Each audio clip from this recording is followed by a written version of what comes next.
Fala pessoal, beleza? Bom, já estudamos a parte da organização administrativa, agora vamos estudar os bens públicos dessa administração. O que seria bens públicos? E para isso, a gente tem algumas conceituações. Tem um conceito no Código Civil, no artigo 98, que é o conceito exclusivista, que diz que os bens públicos são aqueles pertencentes às pessoas jurídicas de direito público interno. É o que dispõe o artigo 98 do Código Civil. Olha o que ele diz, ó. São públicos os bens do domínio nacional pertencentes às pessoas jurídicas de direito público interno.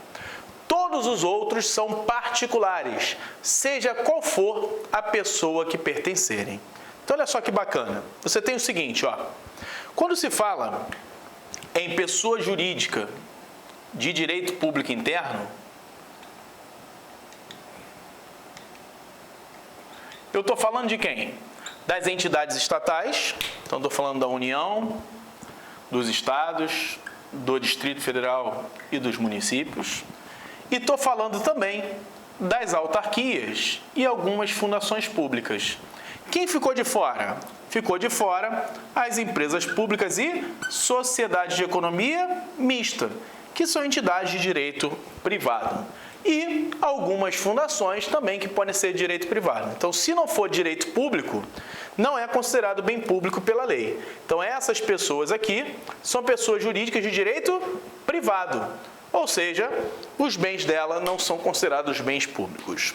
Doutrinariamente falando, a gente tem duas outras categorias que são distintas dessa daqui. Por exemplo, as empresas públicas de sociedade de economia mista podem ter duas atividades. Ou elas são prestadoras de serviço público, ou elas desempenham atividade econômica. Tem determinada corrente que diz que quando ela presta serviço público, os bens também são considerados públicos. E há uma terceira corrente que diz que não é em razão da atividade, e sim em razão a que aquele bem está afetado. Então, nós vamos ficar com a corrente exclusivista, que é a corrente justamente que está no artigo 98 do Código Civil. Vamos lá? É essa daí que está na nossa telinha. Diz o seguinte, ó, se ela é pessoa jurídica de direito público interno, é considerado bem público. É o que dispõe o artigo 98 do Código Civil. Beleza? Em relação aos bens públicos, as suas classificações podem ser as seguintes. Eu tenho os bens públicos de uso comum, tenho os bens públicos de uso especial e tenho os bens públicos dominicais. Os bens públicos de uso comum e o de uso especial, eles estão afetados, ou seja, são bens afetos a uma destinação, uma finalidade pública.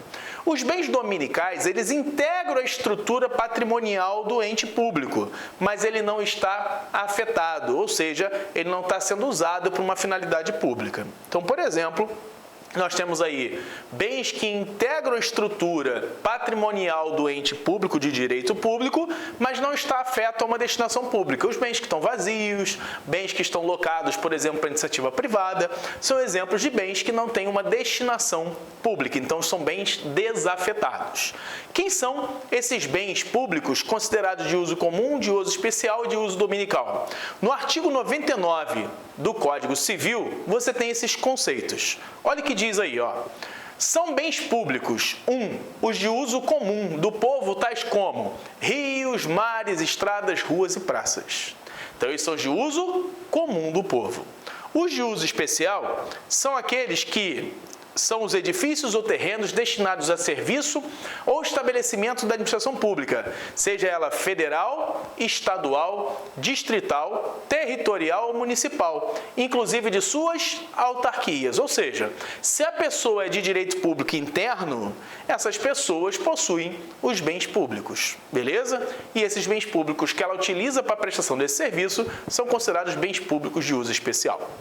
E a terceira categoria diz assim, ó, os dominicais constituem patrimônio das pessoas jurídicas de direito público, como objeto de direito pessoal real em cada uma dessas entidades, ou seja, elas integram a estrutura patrimonial do ente público de direito público, mas não estão afetados, não possuem uma destinação específica, tá ok? Aí olha o parágrafo único que diz do artigo 99. Não dispondo a lei em contrário, consideram-se dominicais os bens pertencentes às pessoas jurídicas de direito público que se tenha dado estrutura de direito privado. Ou seja, como ele não está afeto a uma destinação pública, ele é considerado um bem de uso dominical. Isso quer dizer que ele é considerado um bem alienável. Então, os bens de uso comum do povo, nós temos aí os rios, mares, estradas, ruas e praças. Lá no artigo 103, ele diz o seguinte, ó, o uso comum dos bens públicos pode ser gratuito ou retribuído, conforme foi estabelecido legalmente para a entidade cuja administração pertencerem. Então, se é um bem público, não quer dizer que ele não possa ser cobrado a sua contraprestação, a sua utilização. Fica a critério da administração pública. Então, ele pode sim ser oneroso. A administração pública pode cobrar para você usufruir daquele bem, mesmo ele sendo bem de uso comum. Em relação ao bem de uso especial, nós temos aí aqueles bens que têm uma destinação específica. Então, a administração pública se utiliza de um bem público, por exemplo, de um edifício para sua sede administrativa, de um veículo para uma viatura oficial, é considerado o bem público para todos os efeitos. Beleza? Bom, vamos lá. Bens de usos dominicais não são destinados a nenhuma finalidade comum, nem a finalidade especial, ou seja, não estão afetados, eles simplesmente servem para a administração pública constituir o seu patrimônio, mas ele não é utilizado com uma destinação específica, então são bens desafetados. Eles representam o patrimônio disponível do Estado, então o Estado pode alienar. Então nós temos aí, dentre as classificações, basicamente 3 bens. Eu tenho os bens de uso comum, os bens de uso especial e tem os bens de uso dominical. Os bens de uso comum e os bens de uso especial, eles estão afetados a uma destinação pública, portanto, são bens indisponíveis, enquanto que os bens dominicais são bens disponíveis, beleza? Quando ele é bem disponível, é o bem de domínio privado do Estado, são os bens dominicais. Segundo Maria Silva Zanella de Pietro, os bens públicos de uso comum e o de uso especial são os bens de domínio público e não de domínio privado.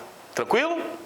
Bom, em relação a essa classificação dos bens que nós temos aí, os bens dominicais, olha o que diz o 101, podem ser alienados, ou seja, são bens disponíveis. No artigo 100 diz que os bens de uso comum e os de uso especial são inalienáveis. E os bens públicos, portanto, não estão sujeitos ao uso capião, diz o artigo 102. O que quer dizer isso em relação a essas classificações?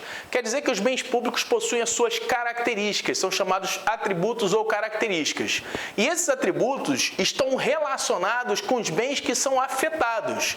Então, o bem que é afetado e possui uma destinação pública específica, esse bem, ele tem proteções, ele tem atributos ou características que os protegem em relação a algumas possibilidades. Por exemplo, não admite-se o uso capião quando esse bem está afetado. Se ele é um bem afetado, ele possui uma destinação específica. Já os bens dominicais ou dominiais, que estão sob o domínio do Estado, sob a égide de direito privado, ele não possui uma destinação específica. Então, eles são bens considerados desafetados.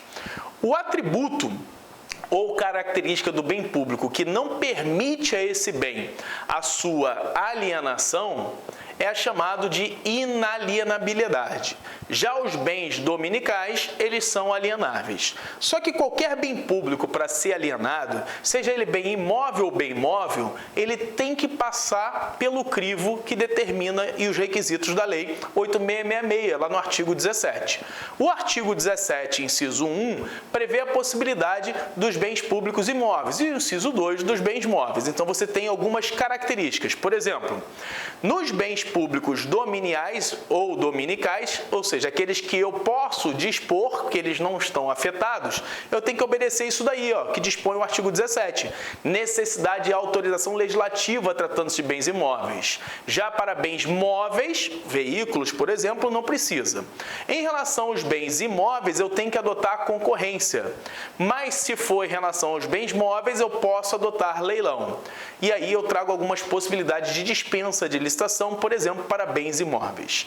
Esse caso que está aí na tela do artigo 17, inciso 1, são casos de dispensa de licitação obrigatória, chamada de licitação dispensada. Então, quando a administração pública vai fazer alienação de um imóvel, como dação em pagamento, doação entre órgãos da administração, permuta por investidura ou venda a outro órgão ou entidade da administração pública, bem como alienação, permissão de uso de bens imóveis, ele não pode adotar a licitação, nem que ele queira, por isso que chama licitação dispensada. Já nos casos de bens móveis, ele vai ser nos casos de doação, de permuta, de venda de ações, venda de títulos, venda de bens produzidos ou comercializados por órgão ou entidade de administração pública ou venda de materiais e equipamentos para outro órgão ou entidade. Aí ele também vai ser licitação dispensada. Então a dispensabilidade da licitação pode ser facultativa, nesse caso a licitação dispensável, ou pode ser obrigatória, quando eu tenho que dispensar. Nos casos de bens públicos móveis e imóveis, eu tenho que adotar a licitação. No caso de bens públicos imóveis, a regra é concorrência. Tá ok? E no caso de bens públicos móveis, eu posso me utilizar da modalidade leilão.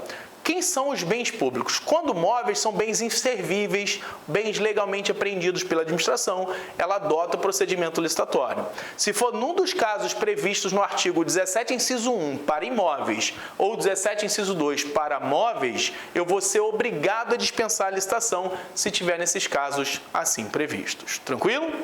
Bom, seguindo. Em relação aos atributos ou características, o primeiro atributo do bem público de uso comum de uso especial é o bem da inalienabilidade ou alienabilidade condicionada à lei, que diz que os bens não podem ser alienados, essa é a regra, exceto os bens públicos que sejam dominicais, não estejam afetados. A segunda característica é da imprescritibilidade ou não aplicabilidade da prescrição aquisitiva, ou seja, não admite o uso capião sobre os bens públicos. Então, isso há um impedimento de aplicabilidade desse instituto do uso capião em relação aos bens públicos. A outra característica é a característica da impenhorabilidade e que os bens públicos não podem ser dados em garantia, bem como a característica da não honorabilidade, que é justamente nenhum ônus pode recair sobre os bens públicos, portanto, eles não podem ser objeto de gravação de garantia. Então, essas características da inalienabilidade, da imprescritibilidade, da não honorabilidade dos bens públicos são características que são utilizadas sobre os bens públicos previstos no artigo 99 do Código Civil. E do artigo 98, que diz que bem público é aquele bem de toda pessoa jurídica de direito público, excluindo, portanto, todas as pessoas jurídicas de direito privado, inclusive integrantes da administração pública, independentemente da atividade. Esse conceito é o conceito legalista, mas não podemos esquecer que há mais duas outras teorias sobre os bens públicos. Aquelas que se inserem sobre as empresas públicas e sociedade comunista que prestam serviço público, bem como também aqueles que se inserem relativo à atividade e destinação do bem. Então a gente encerra esse bloco por aqui e no próximo damos continuidade ainda falando sobre bens públicos.